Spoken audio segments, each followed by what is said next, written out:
I'm Liz Casanova with That Nerd Show, and I'm here with Max Werner for Ode to Joy. You are the screenwriter of this film. That's right.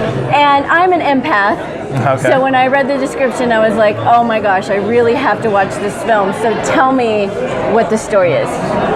This is a story that's based upon a This American Life story, and based upon a real neurological condition called cataplexy, which is a symptom or a related condition to narcolepsy.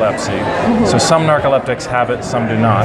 And basically when people who have cataplexy experience strong emotions, they lose what they call muscle tone. So they lose strength in their muscles, which basically means that they have a temporary paralysis, even though they may still be awake. And so they fall down, they pass out to anybody observing.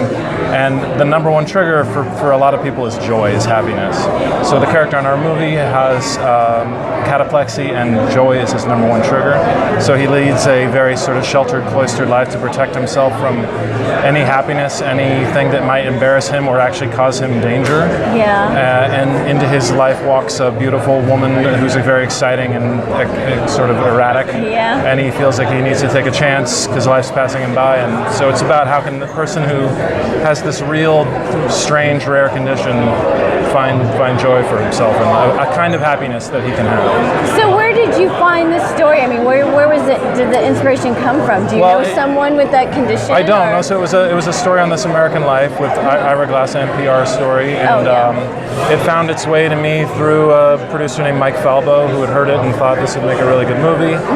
And the director Jason Weiner also was already interested, and so he and I spoke, and we just really hit off about what this movie could be, and that was in 2011. So this thing took a long time to come to pass. So did you do, besides This American Life, did you do any research? Did you go out and like meet people or? Yeah, I mean, I read a ton. There are a lot of institutes that deal with this. There's one at Stanford. I read a lot of their stuff. And there's also a lot of film a lot of YouTube videos you can watch that are really heartbreaking because it's people laughing with their friends, and then they it's totally involuntary. And so early on we decided like there's the Jim Carrey falling downstairs version of this that we just did not want to do, or there's the empathic version where we truly try to say, well, what would it be like to have this?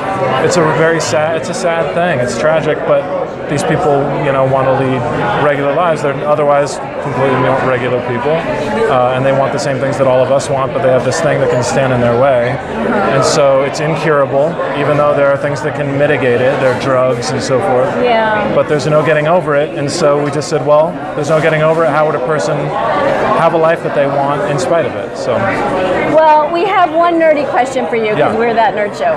So in the nerd universe, if you had a weapon of choice or a superpower of choice to defeat the forces of evil, what would it be and why? Well, it would be sourdough. It'd be what? Sourdough. Sourdough. Sourdough. Okay, explain that. I don't really have an explanation other than I love sourdough. I bake with it. And I feed my children with it. Oh, okay. And it can eat anything. You can feed it anything. And it will grow and eat and be happy. Okay. And mothers can feed their children and it warms hearts. And it's indestructible.